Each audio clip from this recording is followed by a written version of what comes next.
احترام کرتے ہیں. جی بہت بہت شکریہ. وعلیکم السلام. جی خالد صاحب السلام علیکم. والسلام. چوہی صاحب نے میں پوچھنا ہے، میں نہیں سی اور لے آنا چاہتا کیونکہ آئے تو پڑھی ہے نا اللہ دی ارسل رسول میں. جی جی جی وہ دو تین چیزاں نے قرآن کریم سے. سب تو پہلا جیسی کنتم خیر امت اخرجت للناس، ساڈا ڈیوٹی کی ہے کہ اسی جو سانو اسی جاگنا اور جگانا ہے. کدا قرآن کلیئر ہے. پھر اللہ زین یؤمنون بما انزل علیک وما انزل من قبلک. جی جی پھر سورت بقرہ دی 142 نمبر آیت ہے جی جڑی شروع ہوندی ہے کذالک جل اسی کی ہاں وٹنس ہاں جو نبی صلی اللہ علیہ وسلم نے سانو اپنے قول اور فعل نہ دسیا اسی جہان تے وٹنس ہاں.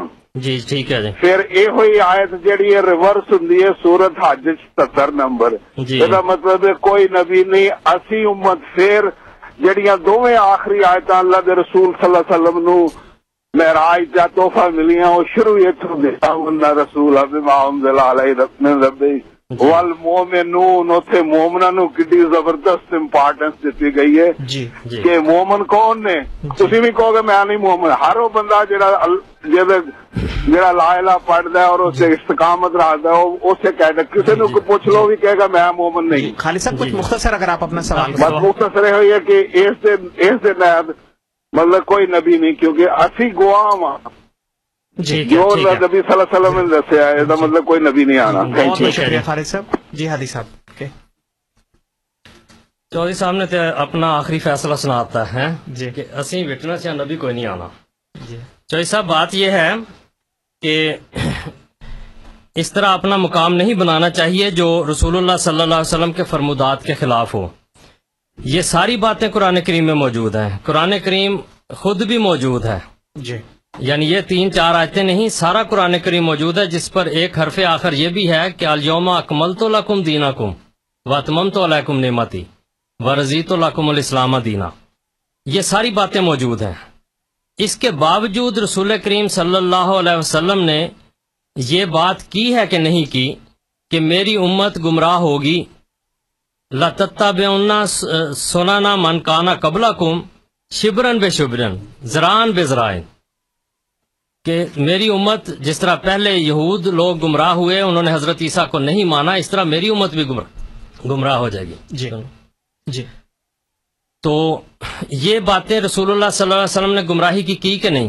پھر اسی قرآن کریم میں یہ لکھا ہے کہ وقال رسول یہ کہے گا. یعنی یہ ایک منظر ہے جو خدا تعالیٰ پیش کرتا ہے امت کی حالت دیکھ کر کہ رب انا قوم اتخذوا ھذا القرآن مہجورا کہ میری قوم نے اس قرآن کریم کو مہجور کر دیا، چھوڑ دیا ہے، اس پر عمل نہیں کرتے. آپ کہتے ہیں کنتم خیر امت اخرجت للناس. کون نکلا ہے؟ امت پر زوال کی نشانیاں ظاہر ہوئیں کہ نہیں ہوئیں؟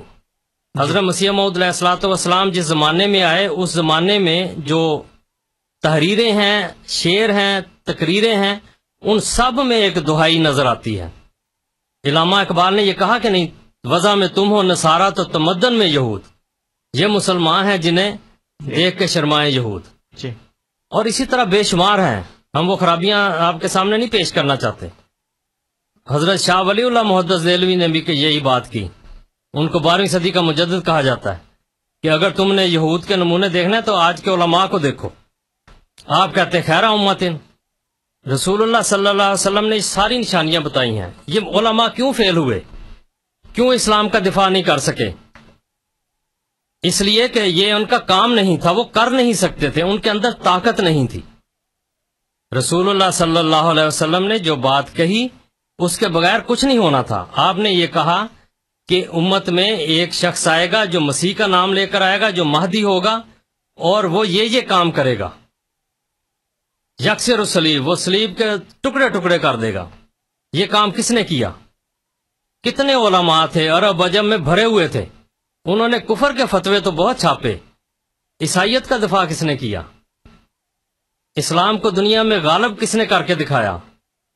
یہ رسول اللہ صلی اللہ علیہ وسلم نے بتایا تھا کہ میرا نمائندہ آئے گا اور وہ ایسا ہوگا ایسا ہوگا ایسا ہوگا، وہ نشانیاں بتائیں. آپ کہتے ہیں آپ ہیں گواہ ہوں گے، آپ کی گواہی کو کون سنتا ہے؟ آپ کے پاس تو کچھ نہیں. آپ تو ان علماء کے پیچھے ہیں جن کو اپنی منزل کا نہیں پتا, جنہوں نے خدا تعالیٰ کے بھیجے ہوئے کو رد کیا ہے. آپ میں سے کس فرقے کا, کس گروہ کا, کس عالم کا آپ پیچھا کر سکتے ہیں؟ آپ کے پاس ایک بھی نمونہ نہیں, ایک بھی لایا عمل نہیں. اس وقت دنیا کی ساری اسلامی حکومتیں, ساری سیاسی پارٹیاں, ساری دینی جماعتیں بھی مل جائیں, وہ کام نہیں کر سکتی جو جماعت احمدیہ کر رہی ہے. وہ کام نہیں کر سکی. یہ اصل بات ہے جو جماعت احمدیہ نے کر دکھایا ہے. قرآن کریم کے تراجم, تبلیغ, مساجد, ہسپتال, رفاع عامہ کے کام, یہ خیر امت کی نشانی ہے. آپ لوگوں کے پاس ایسی کوئی نشانی نہیں. انفرادی طور پر کوئی کرتا ہے تو وہ بکھری ہوئے کام ہے, وہ جماعت کے کام نہیں ہے. جماعت وہ بنی ہے جو رسول اللہ صلی اللہ علیہ وسلم کے بتائے ہوئے لایا عمل پر آنے والا شخص, جو اس گمراہی سے امت کو نکالنے والا تھا, اس تنزل سے نکالنے والا تھا جس پر امت رو رہی تھی. مولانا حالی کا مرثیہ پڑھیں جو انہوں نے اسلام پر مرثیہ لکھا ہے. پھر ایک باغ دیکھے گا اجڑا سراسر, جہاں خاک اڑتی ہے ہر سو برابر, اور پتہ نہیں کیا کچھ لکھا ہے اس میں, رونا آتا ہے. برق گرتی ہے تو بیچارے مسلمانوں پر, یہ اقبال بھی کہہ گیا. تو ساری تصویریں آپ کے سامنے ہیں, اس کے باوجود آپ انکار کرتے ہیں, تو وہ آپ کی مرضی ہے. لیکن یہ میں آپ کی خدمت میں عرض کرتا ہوں, آپ قرآن پڑھتے ہیں, کبھی خدا تعالیٰ کے حضور دل صاف کر کے قرآن کریم کو خدا کا کلام سمجھ کر اپنے تحت لانے کی کوشش نہ کریں. خدا کے کلام کو اپنے اوپر حاوی کر کے ٹھنڈے دل سے, سچائی کے دل کے ساتھ اس کو پڑھیں, تو میں یقین رکھتا ہوں کہ خدا تعالیٰ آپ کو یقیناً رہنمائی کرے گا اور اس سچے راستے پر لائے گا جو خدا کا راستہ ہے. یہ کوئی جماعت احمدیہ کا یا ہمارے سوال و جواب یا ایسی باتیں نہیں ہیں. خدا کا کام ہے, اس کی طرف آنا چاہیے, خیر امت بننا ہے, تو اس جماعت کا حصہ بننا چاہیے جو خیر امت ہے. باقی سب بکھرا ہوا کام ہے, کوئی آپ کو کچھ نہیں دے گا, اسی طرح دنیا سے چلے جائیں گے. جی بہت بہت شکریہ ہادی صاحب.